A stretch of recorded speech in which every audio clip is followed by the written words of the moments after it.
This week on the grid, Scott is hopefully on location in Banff National Park, and I'm here in the studio with Terry White, and we have a recap on the 2019 Imaging USA conference in Atlanta.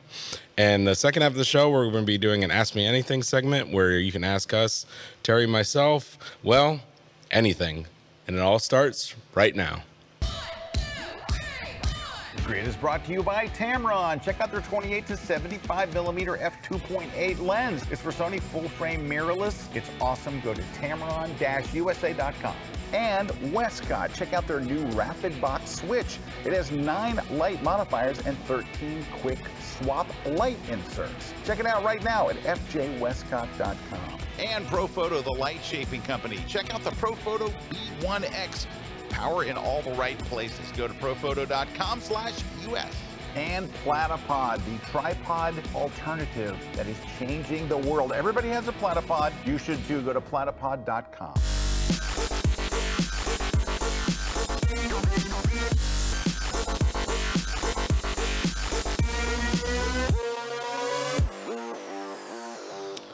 Well, hey, everybody. We're here live in the studio, just me. But joining us via Skype, we've got 2 guests. We got Terry White here on Skype, and as well, I think we were crossing our fingers before, but I think we have Scott Kelby on Skype as well, all the way from the Great White North up there in Banff National Park.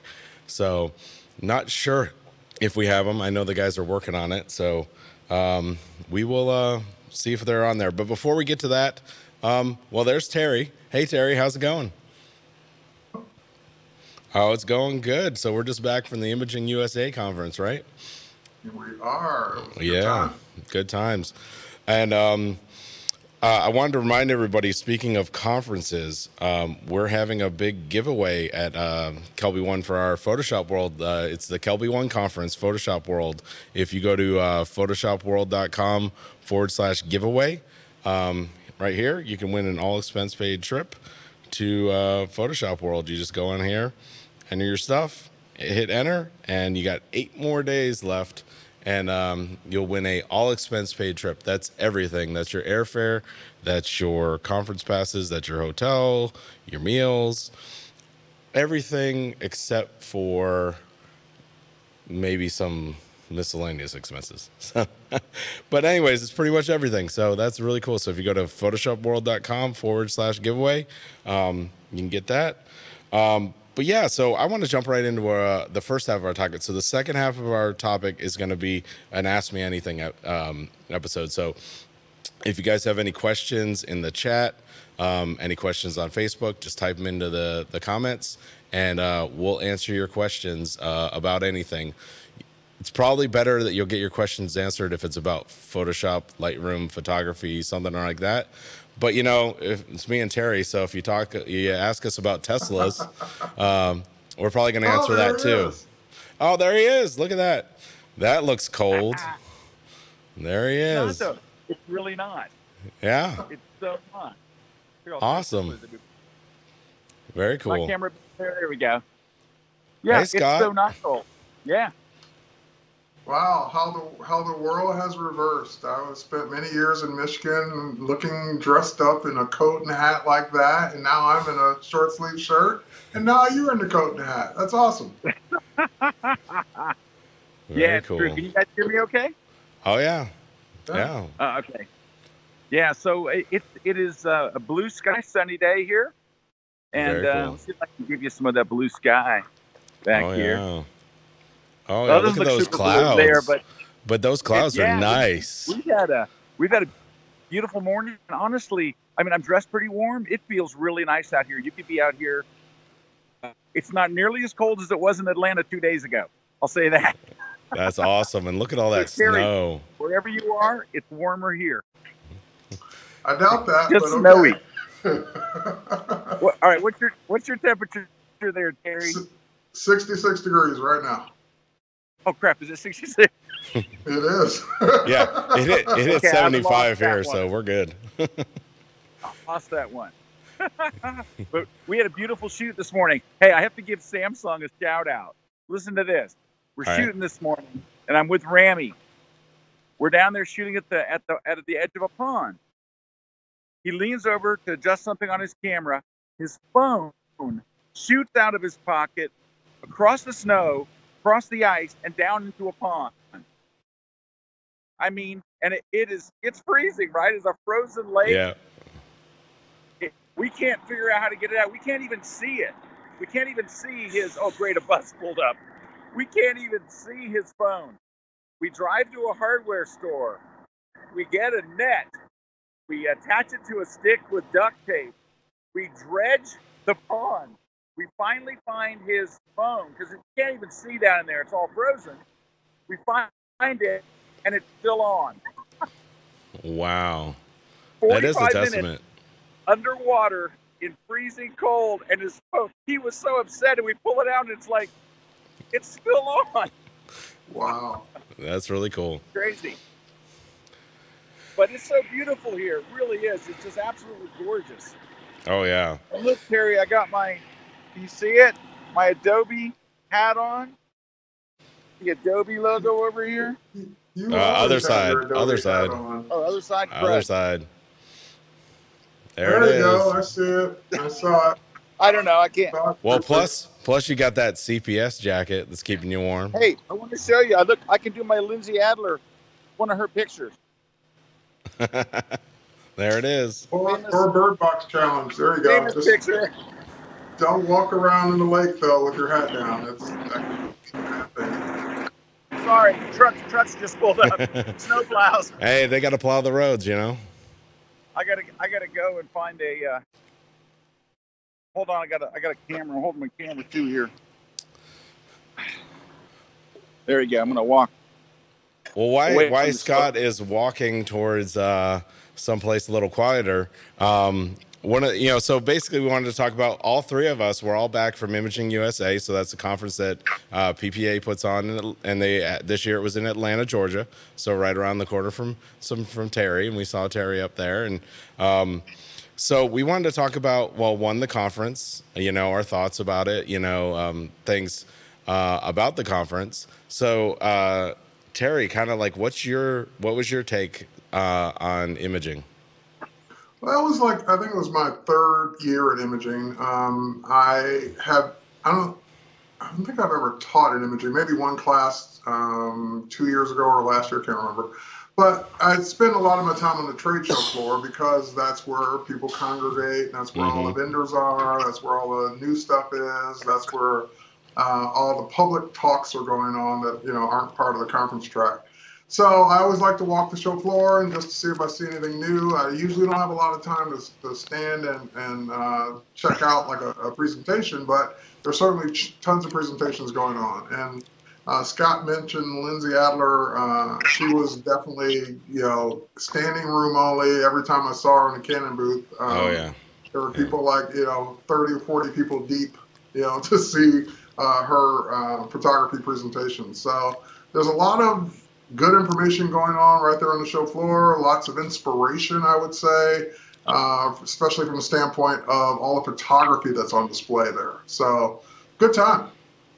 Oh yeah, and I would really agree. What about you, Scott? What's your thoughts on that? So, all right. So mine's a little different than Terry. I totally agree with what Terry said. I think the best thing in Imaging USA is that there are those great demos, and we watched. I want to say her name was it Vanessa Joy? Oh yes, Vanessa Joy. Yeah, we saw her demo. I saw her do a demo at the Canon booth, and she was very good. I'd never had really been exposed to her before. I thought she was very good. Joel Grimes did a live shoot on the Canon stage that was amazing. Canon really, they had the best spot on the floor. Like, you walked in the door and there was Canon. We went over to Sony's booth. We saw a couple of people. They maybe presenting wasn't their best thing, but the pre-demos and stuff on the floor were really good. But I was just big time in that there was nothing new to see at this show whatsoever. There was nothing new. Nobody was showing anything you hadn't seen a million times. And so everybody I saw, like, I would run into people and they're like, oh, I watched you in the grid or whatever. And I'd say, oh, you having a good time? They're like, yeah. And I go, did you see anything cool? Every single person said no. Yeah. No, really. I mean, there was really just, I don't want to be negative about it because I had a good time and it's a nice show, but nobody had any new camera gear. Not Nikon, not Canon, not Sony. Like, nobody had anything that wasn't already out 6 months. Nikon wasn't there. Let's see who else wasn't there. Olympus wasn't there. Olympus wasn't there. So there was But just wasn't there was it just Kodak? nothing. Kodak was there. Yes, Kodak was there. Kodak was there. Yeah, Yeah. that was an interesting one. That was The a heck random one. Kodak doing there, but yeah, there was no buzz. There was no like, oh, have you seen you got to go to this booth? There was none of that. So I would say there was nothing that was particularly that really interesting.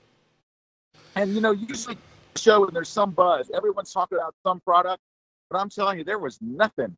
It was nothing city. So from that last point, in fact, it was not great. But the demos in the booths were really good. And also, I think people that haven't been to a show like that or Photoshop World or something, the demos aren't usually, I did see it happen once, but the demos usually are not the company trying to sell you their stuff. It's just presentations from people who use their gear. But the presentations are about them and their photography, and they give you tips and tricks.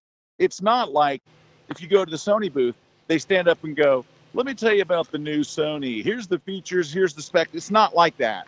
It's two photographers that are shooting weddings, and they're telling you their tips and tricks. It's more like that. Oh, yeah. There's very little talk about the product. So that's kind of nice. It's not really, you think, oh, I'm going to the Canon booth, and they're all going to be talking about Canon stuff. They may not mention the word Canon in their entire presentation. So, or if they do, they'll say, I shot that with a Canon what, and this Canon lens. But they don't go, let me tell you how great this lens is. So it's I think that stuff is great. But I don't know, Eric, what'd you think? I was kind of disappointed with the lack of buzz.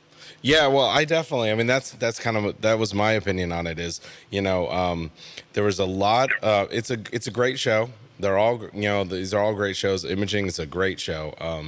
And you look at it, but when you get down to it, the trade show, the expo, when you get down, it just, there wasn't anything new that they brought, any vendors really brought, and we went around. But I think that speaks to where we are in photography, actually. Because I think really what it is we're just fine tuning the tools we have. We're not really, there's nothing really innovative that's coming out that's really changing the game. It's just a fine tuning of the tools that we have. I saw a lot of, printing where it was just different styles of printing. We're changing the way we consume prints, the styles that we consume prints, the filters that we use, the backgrounds that we use. There was a lot of background companies that were really packed, and a lot of it had to do with the different styles of backgrounds that are relevant nowadays for people who are making their living off of photography. Their clients are wanting that stuff. So I definitely, that's what I saw was a lot of change. The other thing that I saw that was really cool, but it's been going on for a while, is there's a lot of people getting into the game of simplifying lighting. That's like Westcott and Magmod were the two big ones there, but it's not anything new. Yep. But it's cool that we're getting to the point where we're simplifying lighting down to where it's not a complex thing. It's not like we have all these like different rings and stuff. They're making it to where it's very modular and very easy to use. So that's kind of my take on it, is that, it's just kind of an evolution. I think I could go a little deeper into that. But I think that's where we're seeing a change in the business side of it, to where the clientele is changing, and that's changing the backgrounds that we're using, that's changing the filters that we're using, that's changing the lighting that we're using as photographers, because there's a different generation who's wanting a different look, especially in weddings and portraits. I've definitely noticed that. Child portraits and weddings, it's a totally different look than just, I mean, when you look at it, 15 years ago, when I was married, totally different look for a wedding and what wedding photos were. Totally different. You were married 15 years ago? 15 years ago, yeah. Hey, why is there Lysol on your desk? Oh, I've been doing this because you might hear in my voice, I'm a little sick. So I've been spraying stuff down. So that way when you come back, there isn't any problems. I wasn't going to ask, Oh, but thank you. I saw it there when we first started. Yeah. I actually have my cough drops here. I've got my little sinus thing. And I got my drink. Disappointed. I was hoping we got a new sponsor. I'm really disappointed. I was thinking, well, yeah, that's what it's the Max Cover Mist. It's the new Lysol Max Cover Mist. This stuff is awesome. You really need this, along with your cheese spray. So, hey, but we have to take a break because we've gone over on this segment because it's so cool. But we got to take a break. When we come back, we're going to kind of finish up this whole Imaging USA thing, and then we'll move on to Ask Us Anything. So we'll see you guys back in just a few minutes.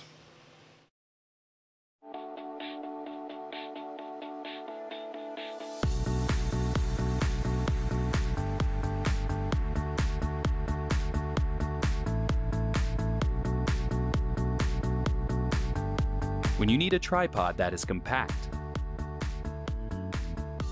that is portable enough to take with you anywhere, one that is adaptable to any situation,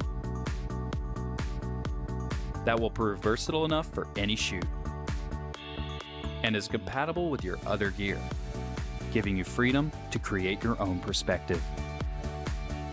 Look no further. Platypod Ultra does it all. Visit platypod.com for more info.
This segment of The Grid is brought to you by B&H Photo, the professional source since 1973.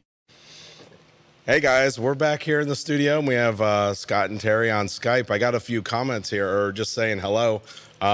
We got Bay Morrill saying, was my first time at PPA. I like Photoshop World a lot better. Can't wait for May. Hey, not from us, from them. Victoria Pavrov saying, hey everyone. So hey, Victoria.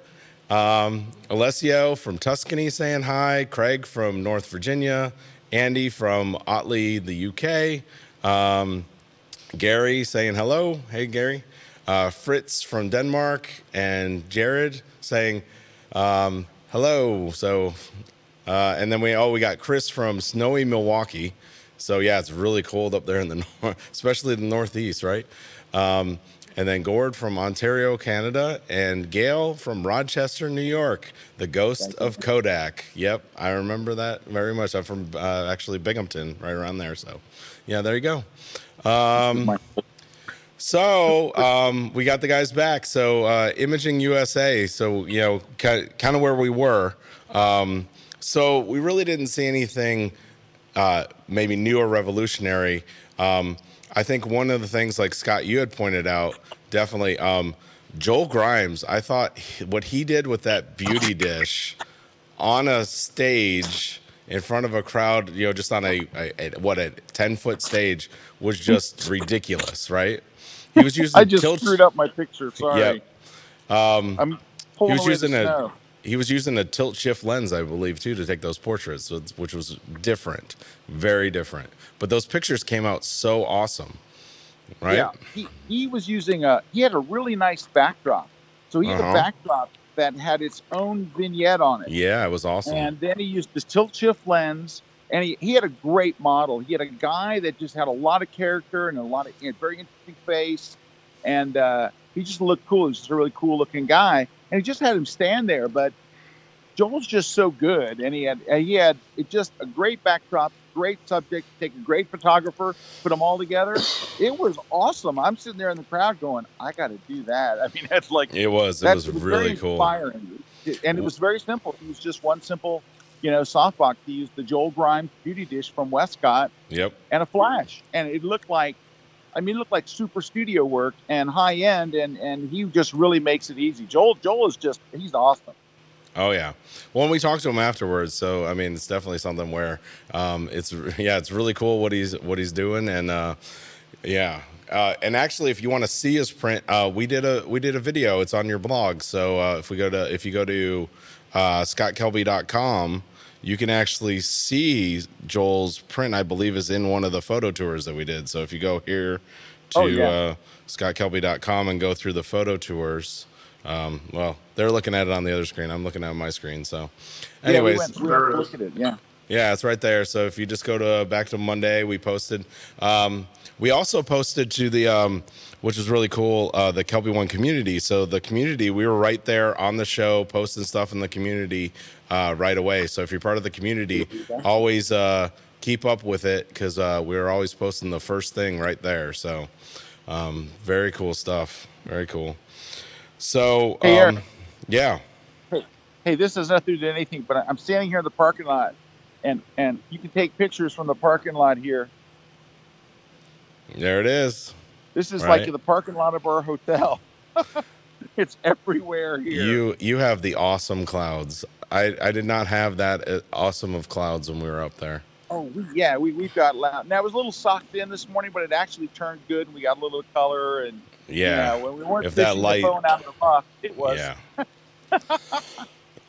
it was good, but it's just beautiful here. Like, we were driving, and we kept having to pull the car off the road, jump out, take pictures, jump back in the car, drive a little ways, stop. It took us forever to get from Banff to Lake Louise, where we're staying, because it's just so beautiful. And we're heading out here in just a few minutes on another road trip. We're going to go, I think, an hour and a half, something like that, from here. This area where we're with Rami, and he knows all these areas, and he's taking us to a really cool spot. So we're excited. Tonight's a pretty cool night. He's taking us to one of the areas where he shoots the most. Oh, cool! Yeah. So you're probably going. You're going up in the north area. You're getting a little more in the jungle, or I should say the wilderness. Oh, here comes Rami. Come on over, and he's looking all cool. Look how cool he looks. Look at this. There he is. Hey, Rami. He looks like he's born and raised here. We're going to do this. Yeah. Well, that's awesome. Sunglasses and his, scarf. And I'm like, I'm in a big giant coat. Oh, yeah. We're rocking it, man. We're rocking it. There you go. Yeah. I've seen some stuff coming out of there. It wasn't true, because this is being broadcast. It's starting to rock it. So, yeah. I can't wait to see. So, any more thoughts on imaging that we had? Any more vendors? I think one thing that I thought was cool, and I think Scott, you'll remember this. There was a company called Indie Print Company, and what I thought was interesting, and it goes along that concept that I was talking to you about, is I think the landscape's kind of changing in the clients, especially when you get into paid work. What they're expecting out of print, what they're expecting out of their images, how they should look, how they should be toned. They had a very unique look to their items, to their paper. It definitely felt very now, very much like, and even kind of like, it feels like what the people I see getting married now, and the people I see having kids now, they want, So I think that's one thing that is changing.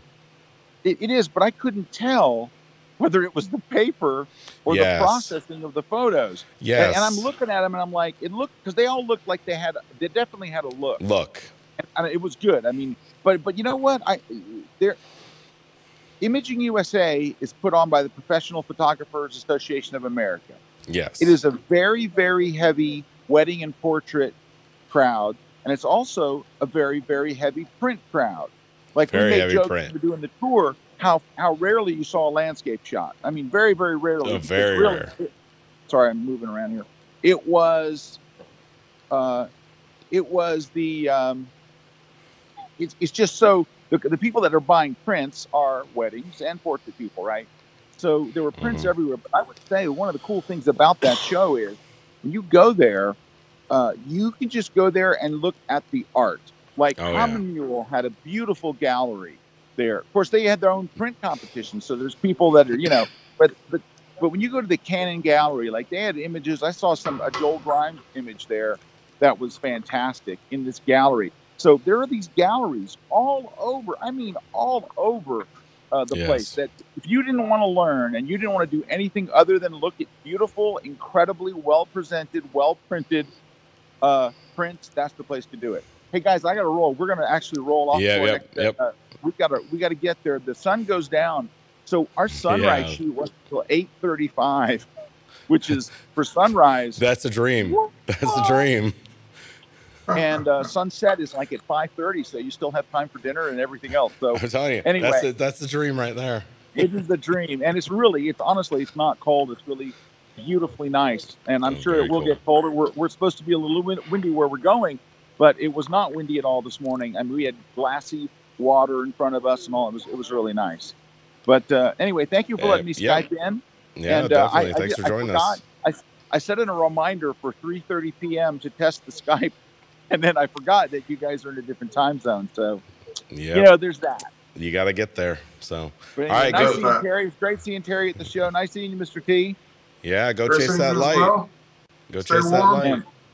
And we're going to go. I'm going to Skype out so we can head out in the car. But you guys have a great day, and I'll be sharing some shots. If you follow me on Instagram, every once in a while I'm just popping one up there. You can go see one from our morning shoot. If you go to my Instagram stories today, I posted one from my morning shoot. So, and that's Instagram.com. It's Scott Kelby, all one word. Yeah. Right? Yep, that's it. All one word. There you go.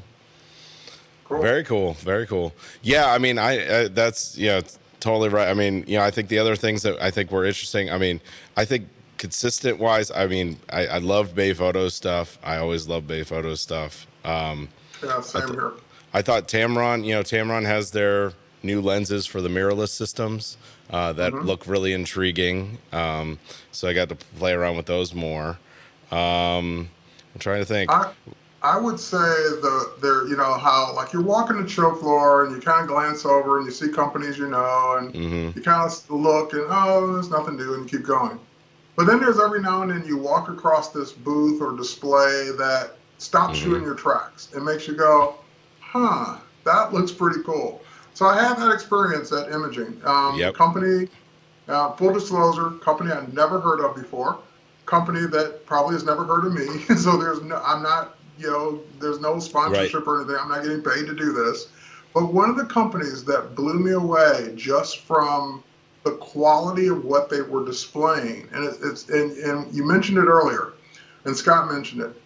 At Imaging, there's a lot of companies doing albums and doing books and doing, like Bay Photo had a huge display for prints and acrylic and metal and all that.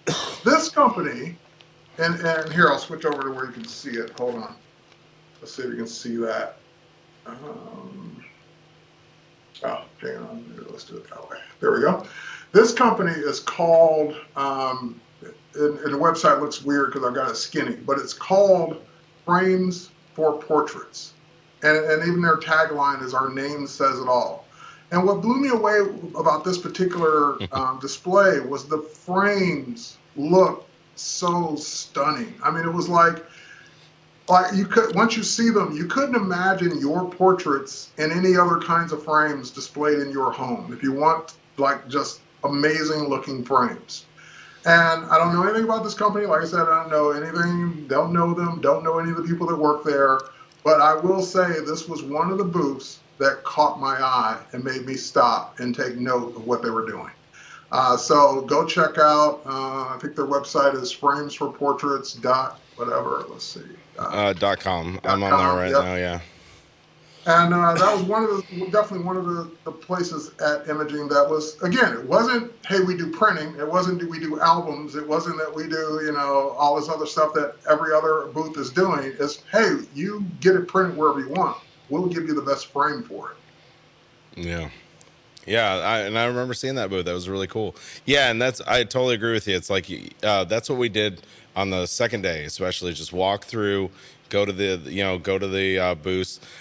We definitely got hit up with a bunch of TENS massage units trying to sell us those massagers, because you know they got those people that want to sell those little massagers. Yeah. Yeah, I walked over to where Scott was doing his book signing, and then the booth right next to Rocky Nook was like, "Have a seat, and I'll change your life." And I'm like, I don't want my life changed. Oh yeah, they had that, and then there was a lot of makeup and facial stuff. Yeah. There was a lot of that, so there is that, you know. But overall, it was great. I have one that I did see that was different. It's this company. I guess it's InView is the name of the company. The website being n-view.com. They were really cool in that, you know, again, this show being about the professionals, being about professional photography. They're all about a tool to make your life easier, showing your work, selling your work, you know, that kind of stuff. Right. And it was definitely, I mean, I just watched their, you know, their demos and stuff like that. It's worth checking out if you're into that, if you're a professional and you're looking to make it easier. I do like the way that their stuff looks. It definitely appeals to, again, the crowd that I know right now is usually spending the money on the weddings and the portraits of their kids and the portraits of themselves. It feels very, very smooth and very slick. So really cool product, worth checking out. It was something that, I mean, there's a lot of these guys coming out in the market, but overall, it was really cool. But hey, we have to take a break, but when we come back, we're going to be moving on to ask Terry and I anything. So, and obviously, you know, Scott had to go, but we'll ask any questions you got for us. So we'll see you guys back here in just a few minutes.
This segment of The Grid is brought to you by Canon.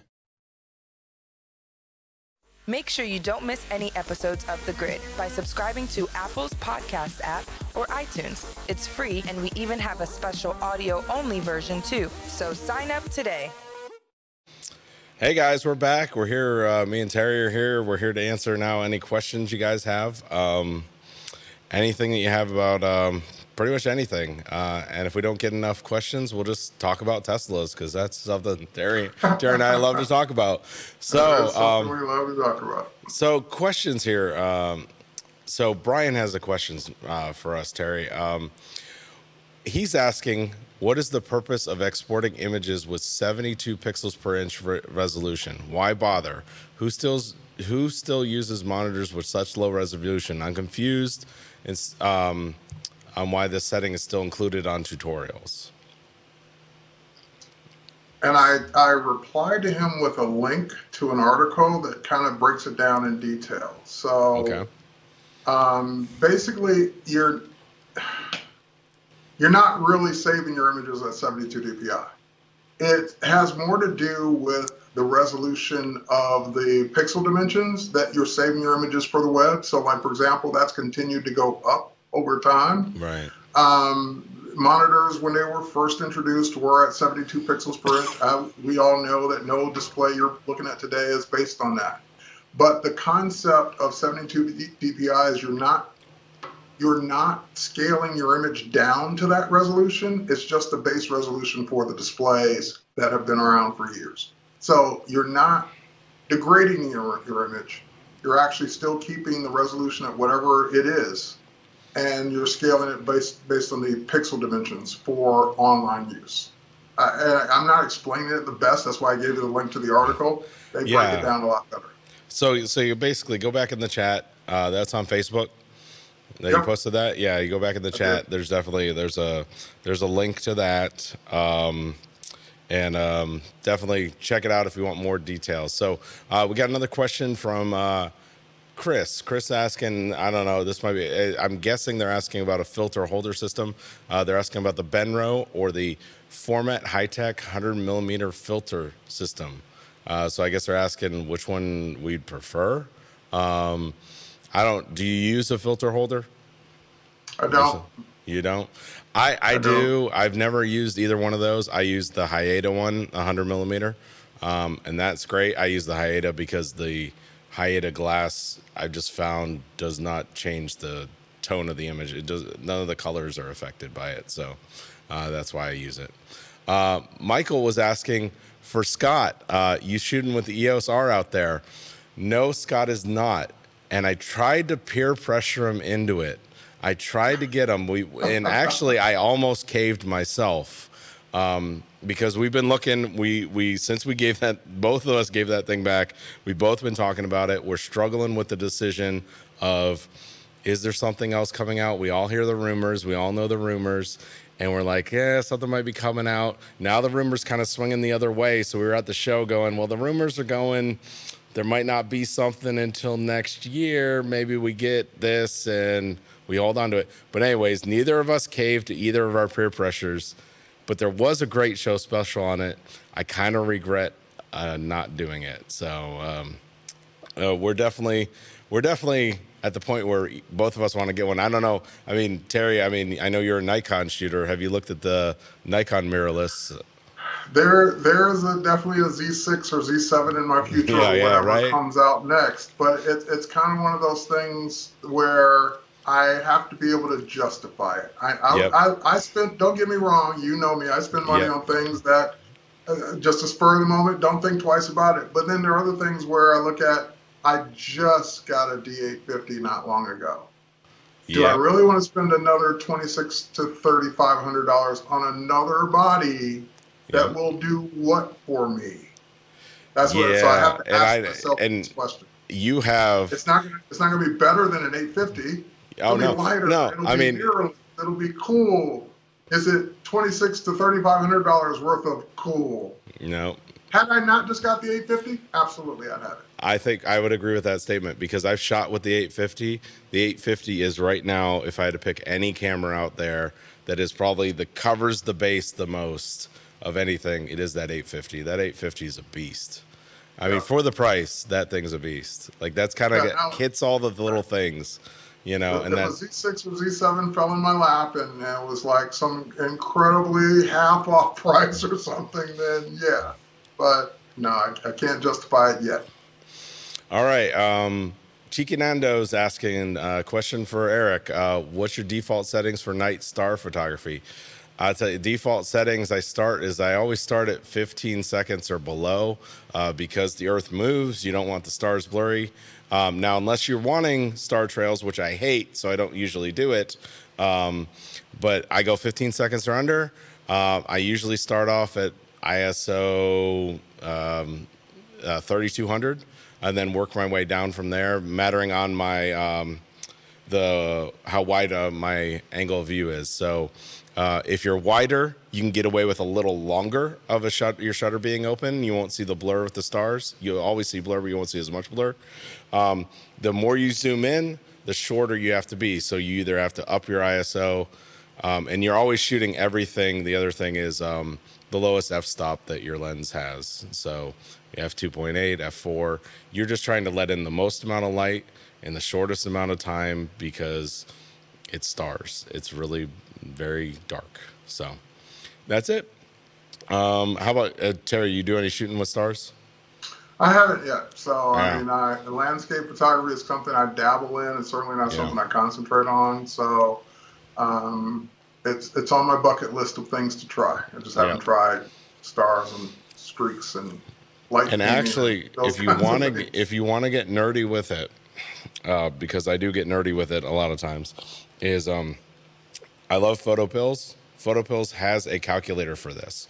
So they have the new standard. So there was a 500 rule, there was 600 rule. There's this new standard with the size sensors we have.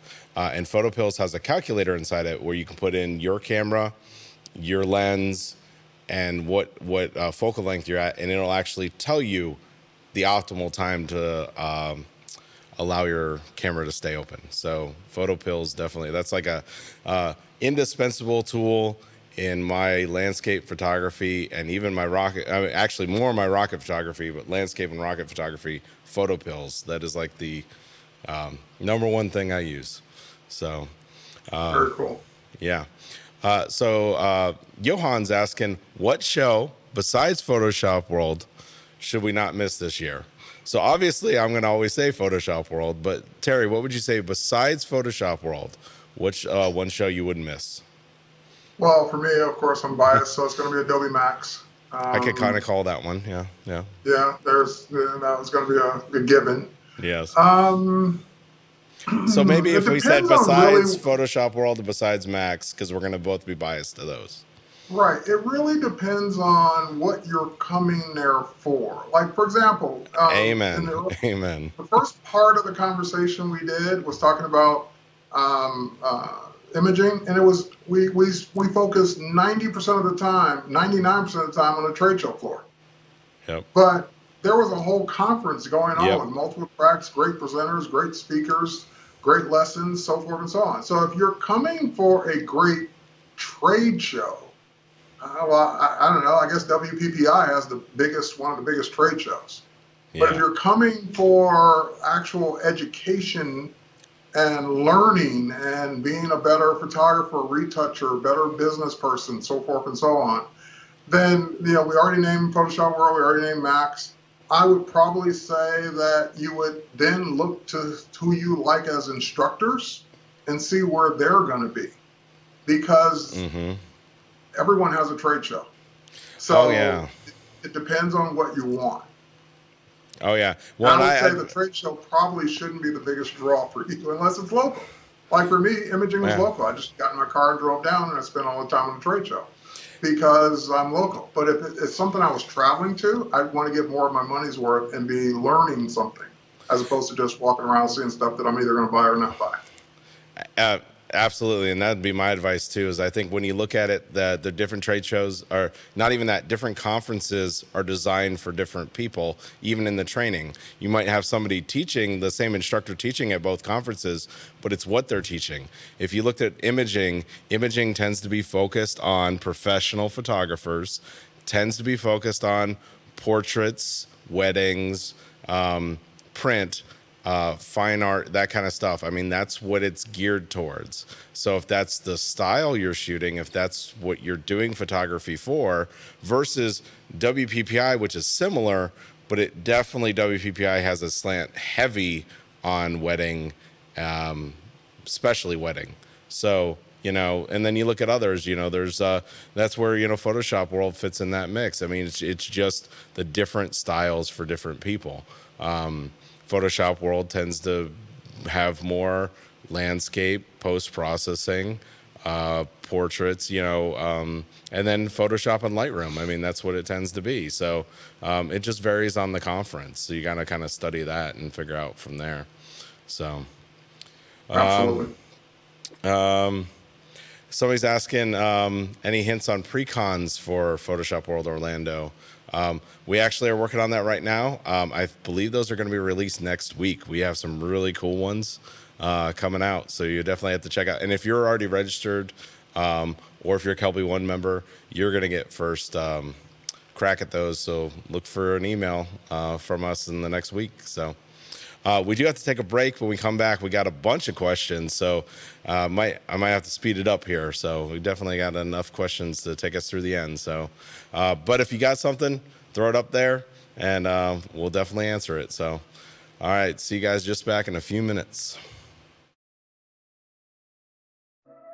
You don't have to be an expert in Photoshop to use compositing techniques. What this class is specifically designed to do is to show the everyday photographers how they can use compositing techniques in their images. There are a couple rules that need to be followed. First is going to be perspective. You want to make sure that the perspectives match between both images. You also want to make sure that the quality of light matches. You also want to make sure that the color and contrast match between those two images. I think it's important for photographers to at least know the techniques of compositing in case they have a situation where a client comes back at them and says, hey, this is my favorite image from our shoot, but for an example, the hair is across my cheek. You can very easily composite in the cheek from another outtake, and then you're able to save that image and you're gonna end up with a happier client. I want you guys to come check out my new class, All on Compositing.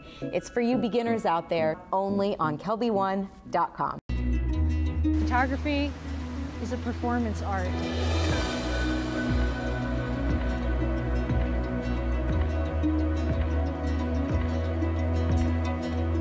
So that every time I go to a location now, I walk away with a storybook of not only the hero, but vignettes.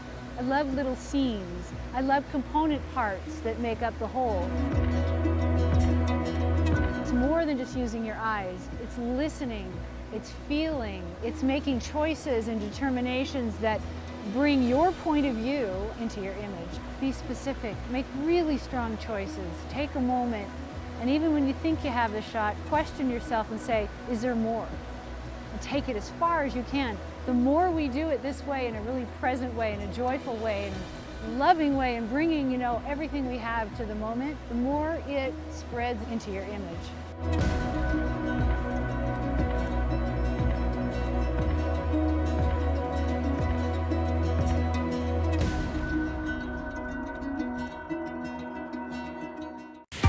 Shadows are a major part of compositing. Even though they're all different and it can seem really difficult, there are very clear steps that you can take. Just from those two layers, we can see how the shadow is starting to come into play here. So we talk about seamless, but what does that mean? And it's not just getting the shadow underneath it looking right, but matching the shadows, where you paint some custom shadows to the object and get that a perfect seamless transition. To add to this would be to darken it a little bit, so some non-destructive dodge and burn, to add some other highlights, and ultimately to add some color to it. So you really have to become an artist physicist in reverse engineering things and trying to think how it might look. I'm Brett Malley, I'm author and a Kelby One instructor, and I'm going to blow your mind with fun shadows of how you composite shadows seamlessly in any kind of composite situation. This segment of The Grid is brought to you by Platypod, the world's most compact tripod base. Hey guys, we're back and we're here with your questions. We got a bunch of questions to get through in less than 10 minutes. So we're gonna get through these. We got enough where we don't have to go too fast, but we gotta keep the pace up here, Terry. Before we get to that, another thing, I was looking at my notes. Speaking of, we've been talking a lot about business. Mark Heaps just had a class come out on Kelby 1 called Photoshop for Business, and it's about pro techniques for working faster, smarter, and maximizing your output. And great class if you're into the business side of wanting to understand, especially in Photoshop, understanding how you might get into using Photoshop as a tool to make money. He goes into a lot of that, so that's definitely something up on Kelby 1 to check out. The other thing that I did see at WPPI, I saw at Imaging, we're talking about WPPI, that is very interesting, and I don't think a lot of people know about this. I use this a lot. I use this tool a lot, is Topaz Labs. I don't know if you use them, Terry, but I use that a lot. I definitely use that in a lot of my shots where I'm using an older body. I shoot a lot of my work with 5D Mark IIs. The sensors back then were a lot noisier, weren't modern, and they have some really cool tools for resizing. I use a lot on those shots. They have an AI clear, which actually goes in and removes that noise, and it's so crazy how they can remove it but then keep it sharp. It's bizarre. So it's almost like magic. Yeah. It's like magic. I haven't used them personally, but I've heard nothing but good things about Topaz. Yeah, and I say that because we were at the Topaz booth, we were watching the demo, and you could see people looking at it like, no way, it doesn't do that. And I'm like, yeah, it does that. Like it's crazy what it does. So just something to check out, definitely. And I'd say that because, again, you get there and you're looking at it and you see these people's faces and you're like, yeah, you got to check it out. So Rose Kieran's asking a question to us. How would you photograph a scene to bring out the shadows? So how do you tend to deal with that if you're wanting to bring out the shadows? Bring them out meaning... I guess maybe... Expose them? I'm guessing bring out the shadows meaning have more detail or more... Yeah, I mean, I guess bring out the shadows, I would think, would be to brighten them or to bring them out or add more detail to them. Yeah, I would definitely, when anything you want to bring out, you light. So if you wanted to bring out the shadows or bring out a specific area of a photo, put a reflector up, put a light on it, try and get it exposed somehow, whether it's from a window, a reflector, a light that you actually add to it. If it's an image that already was shot and you're trying to bring up the shadows in it and it was shot in RAW, you got a good chance using the shadow slider in Camera Raw, Lightroom, or Camera Raw. Well, yeah, and that would be my thing, is I don't really do a lot with the with strobes and stuff like that, but if you are talking about shots, their landscapes or their photojournalism shots or candid shots, where you're using the light that's already there, I think a big deal is shooting in RAW, because when you shoot in RAW, you have that latitude. Not only can you use the shadow slider, but you can start using the exposure slider to actually start exposing up the image, with then using the highlights to bring them back down. So. And one more tip, if it's something that's not moving and you've got a tripod, shoot a longer exposure at a lower ISO. So if you could shoot at 100 ISO or lower and shoot it longer, then you're going to have more detail to be able to get to in the shadow slider. That's a beautiful point, because I think a lot of people don't realize that if you're not shooting at that low native ISO of that sensor, if you're not shooting, like for example with Canon at 100, you're really not getting the dynamic range of the sensor. The minute you go up to 200, the minute you go up to 400, the minute you start going up, you're losing dynamic range. You're just gonna lose dynamic range. That's why all my shots, I mean, unless it's like pitch dark night, I am not above 100 in my style.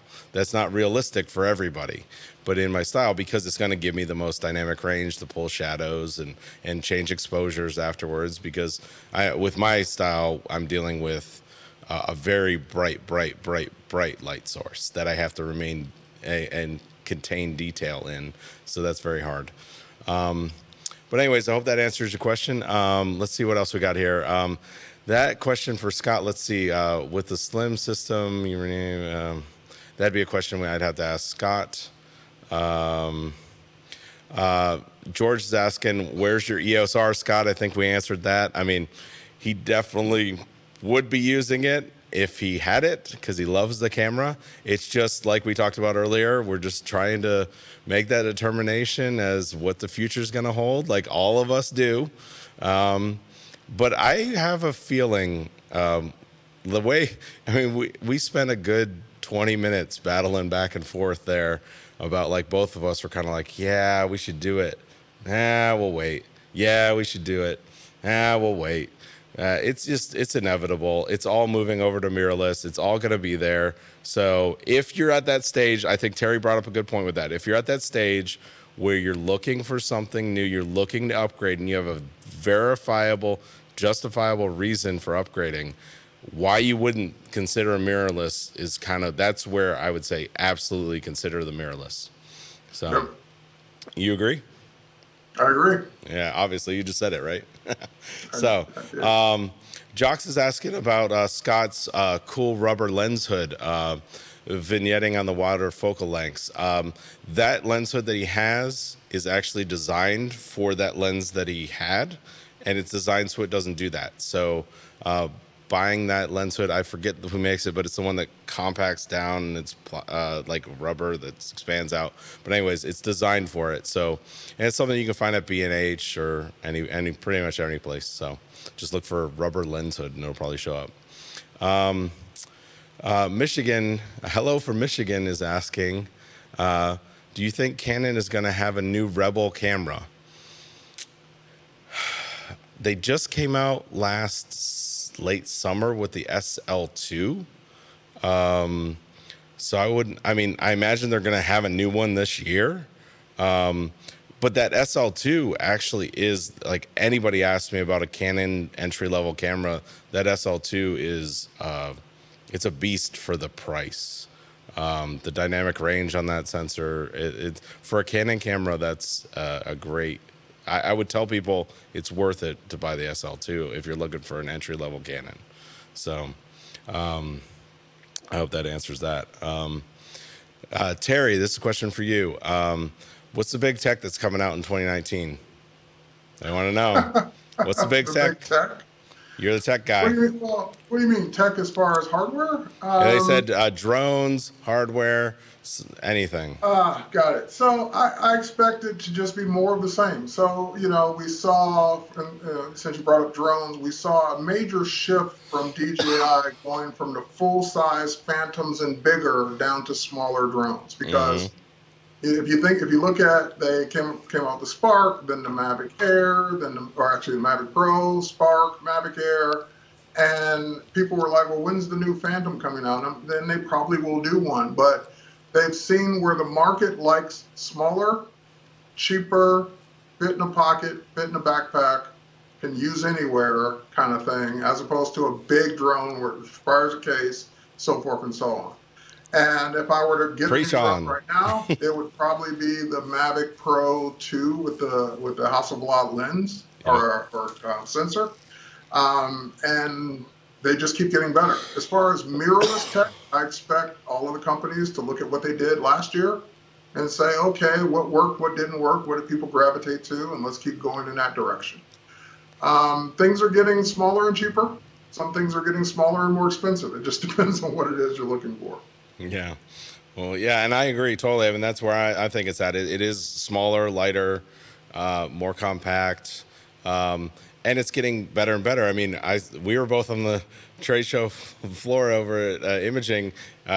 You had a stabilizer that, and I had a stabilizer, and those things used to be huge. You had to strap this thing on your body, and you used to have the arm hundreds of dollars, if not thousands. And I'm going, I got a 4K camera with dual mic inputs coming into a phone that's stabilized. I mean, it's just incredible. So I think that's where it's moving. It's moving to where the tech is getting smaller and more accessible. I don't have it handy, but the Osmo Pocket is a little bit bigger than So a 4K video camera / still camera shoots in RAW, stabilized, mechanically stabilized, about this size. So oh yeah, and we've got one of those, and we're starting to shoot Kelpie 1 classes on it. I mean, that's the quality. It holds up with the quality of other things. We can match them up for B-roll cameras, and I mean, it's crazy what they can do. So very cool stuff. Got some questions from Johan about your pictures. Who's the girl with the goggles in the background? And is the photo on the top right a shot from Amsterdam? So the girl in the goggles, her name is Krista. She's based here in Atlanta. We photograph her a lot. And yes, the photo in the upper right corner, which you can now see if you go widescreen, is from Amsterdam. Cool. And Victoria just handed me the Osmo. Yeah, pocket. look at that thing. It is so cool. This is a 4K video camera. Shoots 24, actually up to 60 frames per second, I believe. Yep. Maybe 30 in 4K, depends. But anyway, it does 60K, of course, at 1080. 4K camera, shoots stills, shoots RAW. It's this small, fits in this case, fits in your pocket, and is mechanically stabilized. So you can run with this thing and have a steady video. And it looks so sweet. The field of view on it is really nice. It's not like that GoPro where it's just a little too wide. It's got a nice field of view. Anyways, yeah, we're using them now too. It's awesome. So Jerry's asking us a Tesla question. Would you two do a Tesla photography workshop and a test drive in the new Roadster? I'll tell you, I'm not going to get anywhere near a new Roadster because I love my Model 3. That's what I'm going to own. So, but I do love shooting Teslas. I've shot a lot of Teslas. I know you as well, Terry. So, I mean, we could do a workshop. I'm playing with automotive photography. I'm nowhere near what I would consider good, but I've taken some okay shots. And as a matter of fact, George asked a question that you're probably going to come up to, and I can kill two birds with one stone. Yep. He asked the question about profiles and how they can be applied upon import. Yep. So I can kill two birds with that. So let me jump over to the computer. Sorry about that. Let's do that. Okay. And let's switch over to Lightroom. So the first question was, and by the way, there's a Tesla shot with a drone. So that's what I'm killing two birds with one stone.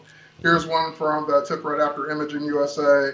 Problem with shots with cars, and one thing I'm learning, and Scott's on me about this every time I show him a car shot, it looks great, but you're not supposed to have anything in the reflections.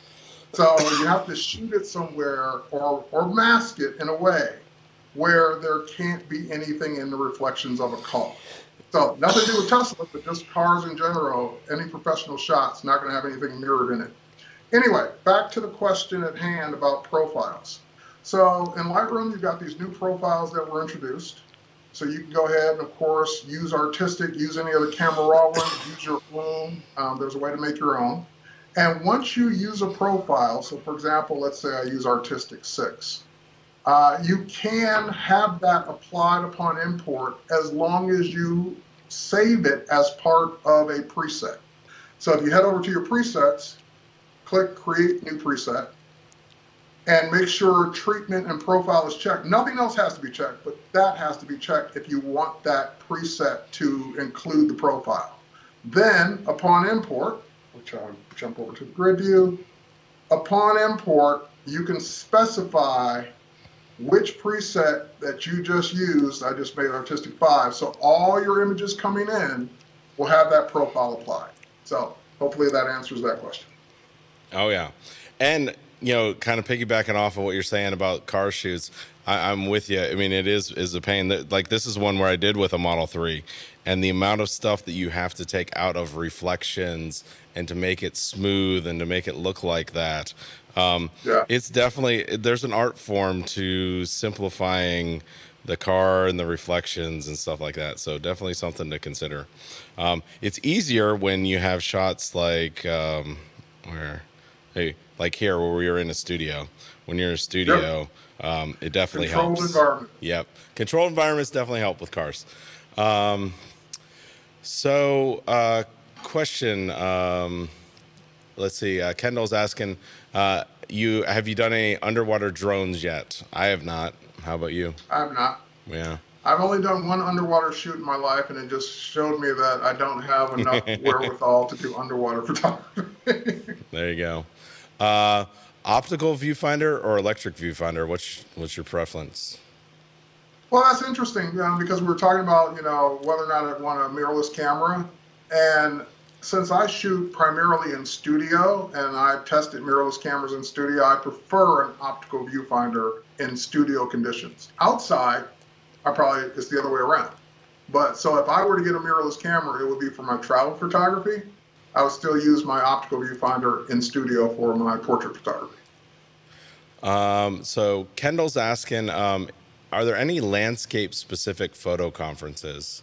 I don't know any off the top of my head. I know that at Photoshop World we have a landscape track.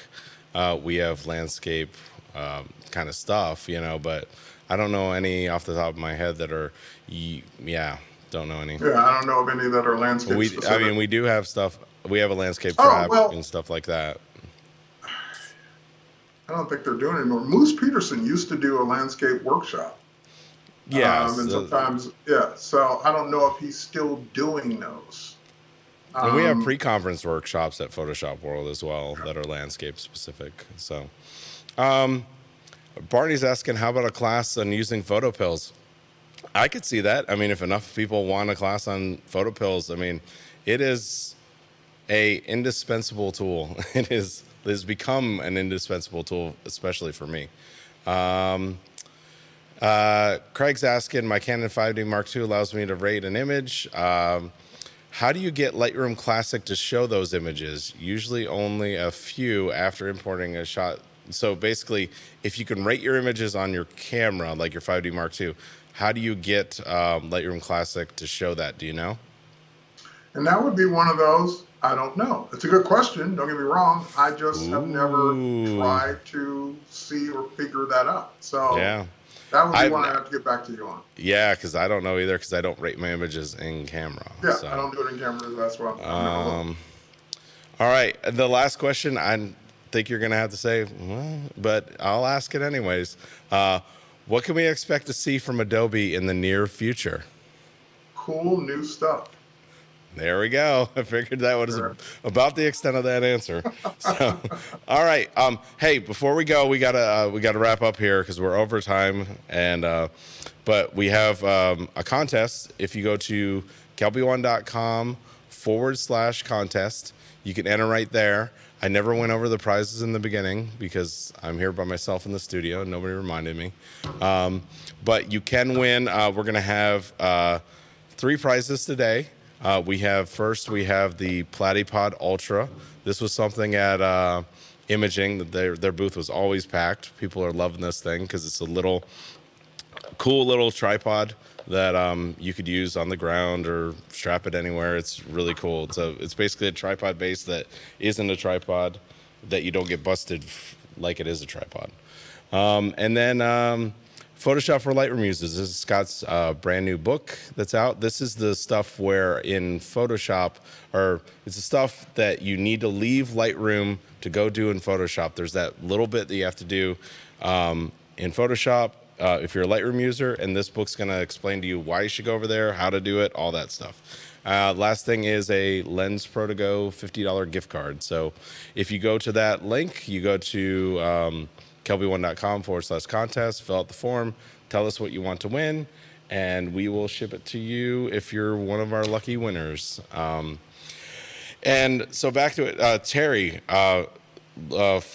following you, finding out more about you, where should they go?